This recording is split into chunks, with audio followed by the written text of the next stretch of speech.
Dare to walk this path with me? One misstep, and we fall to our ruin. So take your first step. It's now or never! Well, so, you're playing through Fire Emblem, you know what I'm saying? You're doing pretty good. You know the mechanics of the game. You're going through the maps pretty easily.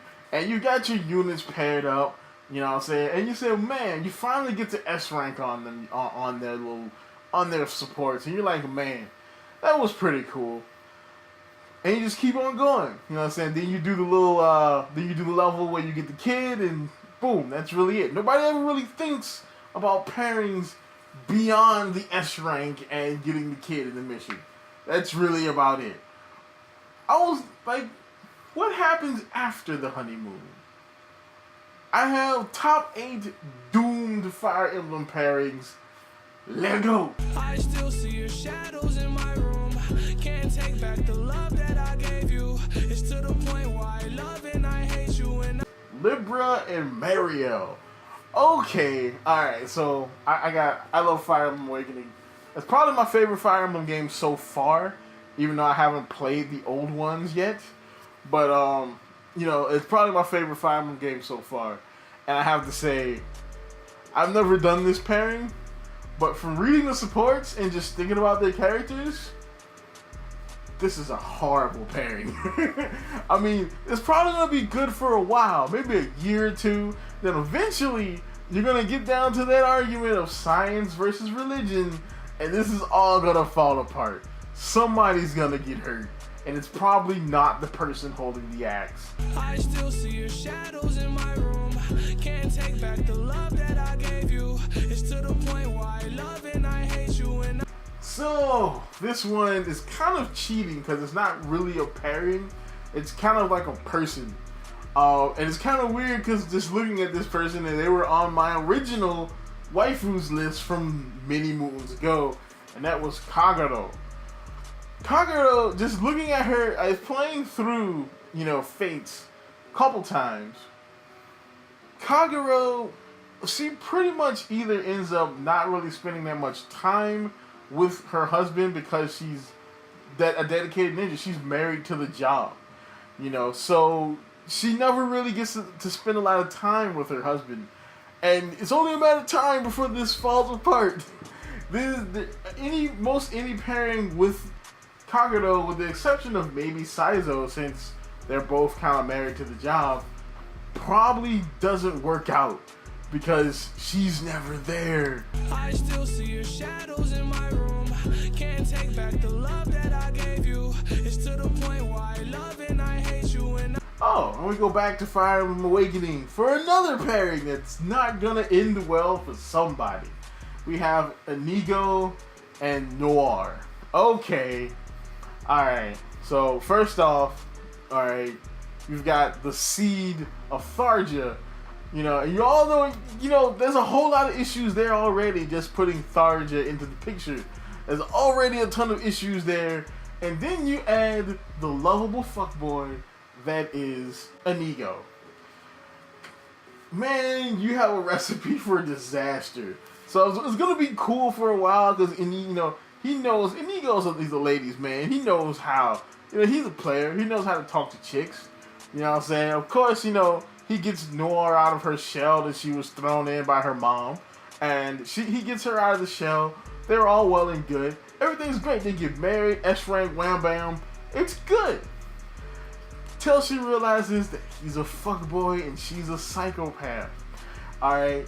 He's gonna go out there, he's gonna talk to some other chick. He might not cheat, but he's gonna talk because Inigo, he can't help it. And guess what? She is going to come for his life. Alright? You ever thought, you know, there's tons of theories about why Inigo ends up in Fates, but the real reason he went to a whole different country and changed his name was because his wife wanted to murder him. I still see your shadows in my room. Can't take back the love that I gave you. It's to the point why I love and I hate you. And now for one, it seems like it will be pretty awesome, right? You've got Arthur, you know what I'm saying, who is, for all intents and purposes, like All Might. And then you have Mozu. what's wrong with this? You know, so Arthur, he's a hero. He fights for justice. You know, Mozu is a villager. Like, she's a country bumpkin, if there's such a thing in like fantasy. You know, he can, you know, he protect her and, you know, until she levels up and becomes a beast. You know what I'm saying? I don't really see the issue with this pairing we have here, right? Except for the fact that Arthur is bad luck personified almost. He's bad luck. Alright? He makes Slade from Out Noah Zero look like the luckiest man alive. Alright? I'm sorry, you know. He's just bad luck.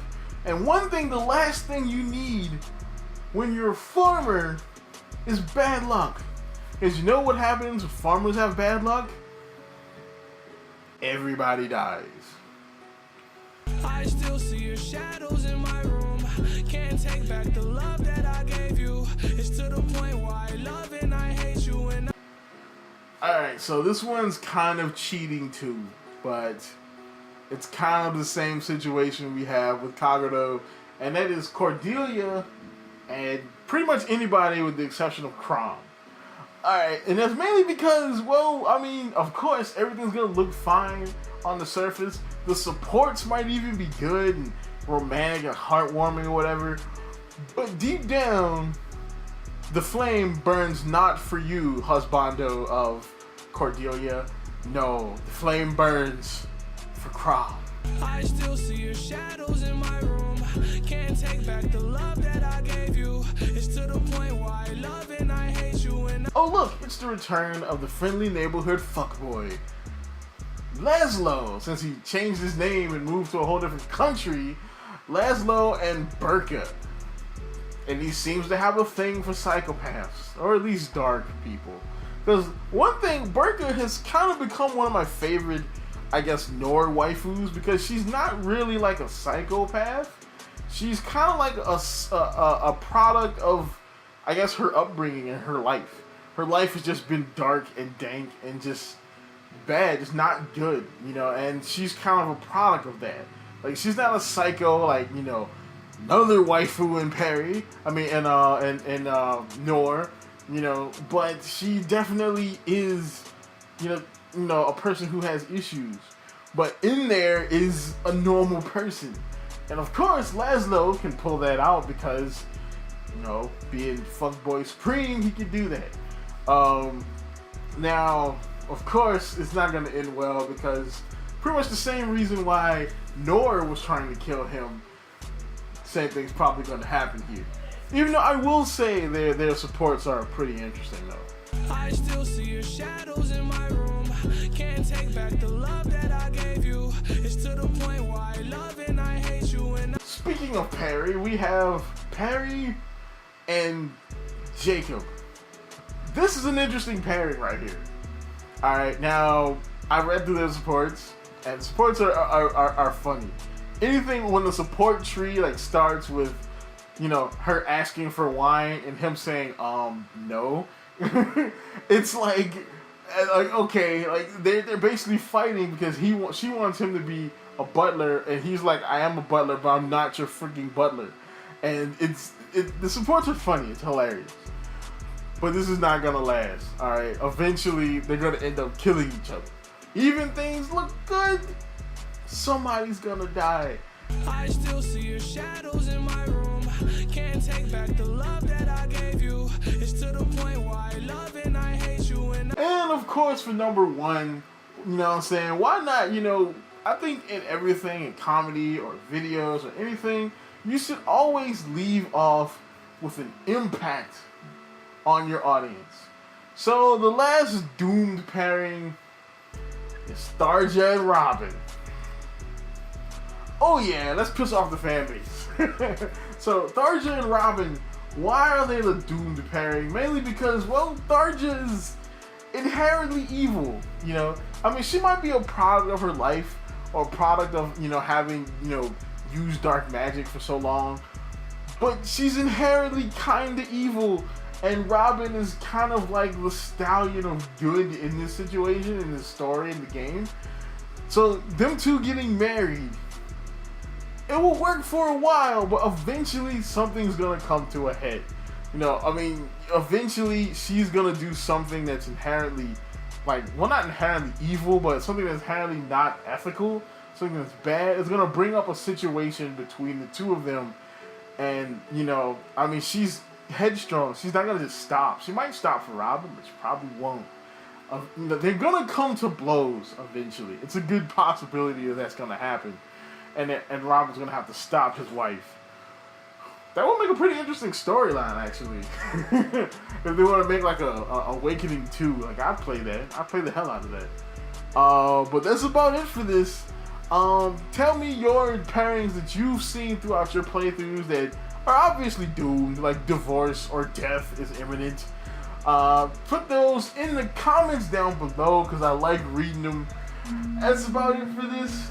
Like, comment, subscribe, and as always, folks, follow me on Twitter and keep it real. Hate you and I cannot change you, so I must replace you. Oh, easier said than done. I thought you were the one listening to my heart instead of my head. You found another one, but I am the better one. I won't let you forget me.